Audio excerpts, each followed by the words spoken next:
लोकसभा मतदानापूर्वी मतदार यादीतील त्रुटी दूर करण्याकरिता शासनातर्फे स्पेशल सर्व्हे करण्यात आला होता, परंतु लोकसभा निवडणुकीच्या वेळी मतदार यादीमध्ये अनेक त्रुटी असल्याचे अनेकांच्या निदर्शनास आले। विधानसभेपूर्वी पुन्हा एकदा शासनातर्फे SSR प्रणाली राबवून मतदार यादी अपडेट करण्यावर भर देण्यात येत आहे। सदर प्रक्रिया 25 जून ते 30 ऑगस्टपर्यंत राबवली जाणार असून 25 जून ते 4 जुलै दरम्यान या संदर्भात डोअर टू डोअर सर्व्हे होणार आहे। मतदार यादीत ज्यांची नावं नसतील त्यांनी त्वरित नोंद करून घ्यावी, असे आवाहन अमरावतीचे जिल्हाधिकारी सौरभ कटियार यांनी केले आहे। आजची प्रेस कॉन्फरन्सचा एकच विषय होता की आता विधानसभा इलेक्शनसाठी आपले महाराष्ट्र राज्यात विशेष करून SSR सुरू झालेला आहे, स्पेशल समरी रिव्हिजन याला म्हणतात। बेसिकली इलेक्शनसाठी मतदार यादीमध्ये जे अपडेशन आहे, नाव ॲड करणे आणि डिलीट करणे, एक कंटिन्युअस प्रक्रिया असते, म्हणजे दर पूर्ण वर्षभरात हे चालू राहतं। पण इलेक्शन जेव्हा होते, इलेक्शनसाठी एक विशेष मोहीम राबवली जाते, त्याला आपण म्हणतो SSR, स्पेशल समरी रिलीज। लोकसभाचे पूर्वीसुद्धा पूर्ण भारतात हे SSR झाला होता आणि दरवर्षी हे SSR होतं।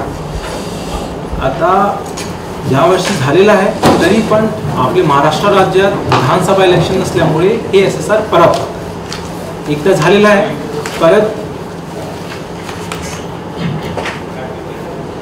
SSR सर्वे विशेष करून विधानसभासाठी होत आहे। तर त्याचं जे शेड्यूल आहे ते तुम्ही लोकांना सर्क्युलेट करण्यात येत आहे। ते शेड्यूल पहिले हाऊस टू सर्वे होणार आहे, त्याच्यानंतर जे डिस्क्रिपन्सीज होती, जे नवीन लोक आहे 18 वर्षाचे त्यांचे नाव ॲड केले जाणार आहे, त्यांचे डुप्लिकेट नाव आहे त्यांचे नाव डिलीट केले जाणार आहे, मॅट लोक आहे त्यांचे नाव डिलीट केले जाणार आहे। त्याच्यानंतर विशेष कॅम्पसुद्धा ठेवले जाणार आहे आणि त्याच्यानंतर निकाली काढण्याचा सुद्धा पिरियड राहणार आहे। लोकांना जर काही आक्षेप घ्यायचा आहे किंवा काही क्लेम्स ऑब्जेक्शन्स आहेत त्याचासुद्धा एक कार्यक्रम आहे ह्याच्यात। तो पूर्ण हे कार्यक्रम 25 जून ते 20 ऑगस्टपर्यंतचा आहे, ऑलमोस्ट 2 महिन्याचा कालावधीचा एक पूर्ण कार्यक्रम आहे।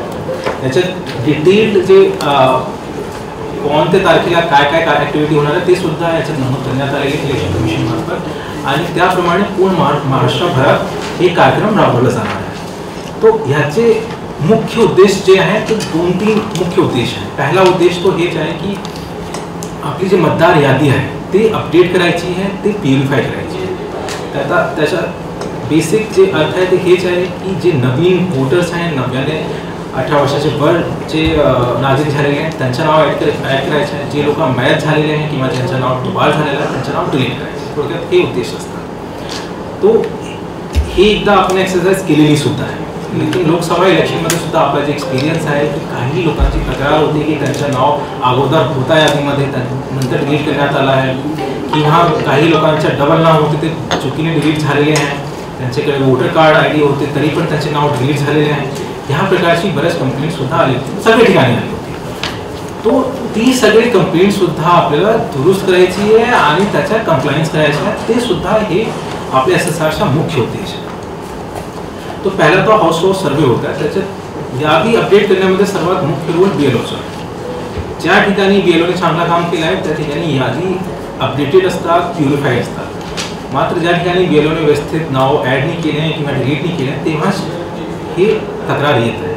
तो परत हाऊस टू सर्वे होत आहे 25 जून ते 4 जुलैपर्यंतचा कालावधी आहे। हे कालावधी फार कमी कालावधी आहे, कारण की ह्याच्या पूर्वी एक डिटेल हाऊस टू सर्वे झालेला आहे। तर ह्या कालावधीमध्ये फक्त जे नव्याने वोटर्स आहेत त्यांना जाऊन घरी जाऊन व्हेरीफाय करायचं आहे, किंवा ज्या ठिकाणी तक्रार आली होती किंवा कंप्लेंट आली होती त्या ठिकाणी जाऊन व्हेरीफाय करायचं, कारण की सगळे घर कव्हर करणे तो शक्य नाही। ह्यानंतर विशेष कॅम्पसुद्धा ठेवले जाणार। यापूर्वीसुद्धा प्रशासनामार्फत कॅम्प ठेवले गेले होते, तर जसे शाळा आहे, कॉलेजेस आहेत, तिथे जे नव्याने वोटर झालेले आहेत ना त्यांना ॲड करायचं आहे। या व्यतिरिक्त जे विशेष पाडे, गाव किंवा एरियाज आहे शहरी भागात तिथे सुद्धा कॅम्प ठेवले जाणार आहे, जेणेकरून कोणताही माणूस मतदार यादीपासून वंचित नाही राहिला। या प्रकारे मतदार यादी संदर्भात काम होणार आहे। आणि जे आपला अनुभव आहे लोकसभाचा ते असा अनुभव आहे की ग्रामीण भागात तक्रार फार कमी प्रमाणात आहे। ग्रामीण भागात BLOने चांगला काम केलेलं आहे, यंत्रणा खूप सज्ज असतात। जे तक्रार आली होती ती मॅक्सिमम शहरी भागात आली, मॅक्सिमम शहरी भागाच्या तक्रार आली। तो ह्या कालावधीमध्ये आम्ही लोकांनी असं सुद्धा ठरवलं आहे की BLO तो त्यांचं काम करणारच आहे, त्या व्यतिरिक्त बाकी लोकांना सुद्धा इन्व्हॉल्व करायचं आहे। आता पॉलिटिकल पार्टीजची मीटिंगसुद्धा मी आजच घेतली आहे. त्यांनासुद्धा इन्व्हॉल्व करायचं आहे. त्यांना बऱ्यापैकी माहीत असतात की इथे इश्यू आहे, याचं नाव बघण्यात आलं आहे. त्यांच्या मार्फतसुद्धा खूप कंप्लेंट येतात. त्यांच्या मार्फतसुद्धा आपल्याला ही ॲक्टिव्हिटी करायची आहे. या व्यतिरिक्त शहरी भागामध्ये हाऊसिंग सोसायटीज असतात किंवा सिव्हिल सोसायटीज आहे, NGOज आहे, त्यांचे मार्फतसुद्धा आपल्याला जनजागृती करायची आहे आणि त्यांनासुद्धा इन्व्हॉल्व करायचं आहे.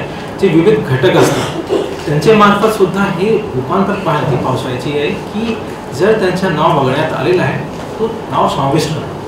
तर त्याच्यासाठी फॉर्म भरावा लागेल. फॉर्म 6, 7, 8 आहे.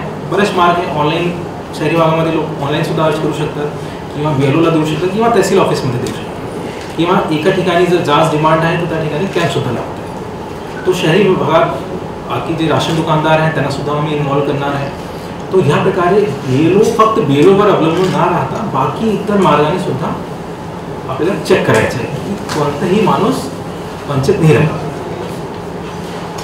तुम्ही लोकांच्या माध्यमातून जनजागृती करायची आणि लोकांना जागरूक करायचं आहे की ही जी ॲक्टिव्हिटी हे आता करते. नेहमी काय होते की वोटिंगच्या दिवशी लोकांना लक्षात येतं की आमचं नाव इथे नाही आणि त्या दिवशी काहीच करता येत किंवा त्याचे 2-3 आठवड्यापूर्वीसुद्धा काही करता येत. ते नाव समाविष्ट करण्याचं काम आत्ताच करतात. तो हेच कालावधी आहे आणि आता सर्व लोकांना एक्सपिरियन्स आहेच, अनुभव आहे लोकसभा इलेक्शनचा. तो सर्वांच्या डोक्यात आहे की त्यांचं नाव कुठे होता आहे की नाही आहे या कुठे फॅमिली मेंबरचं नाव नाही आहे. तर आता त्यांनी तत्काळ फॉर्म भरून घ्यावे जेणेकरून त्यांचं नाव समाविष्ट करता येईल.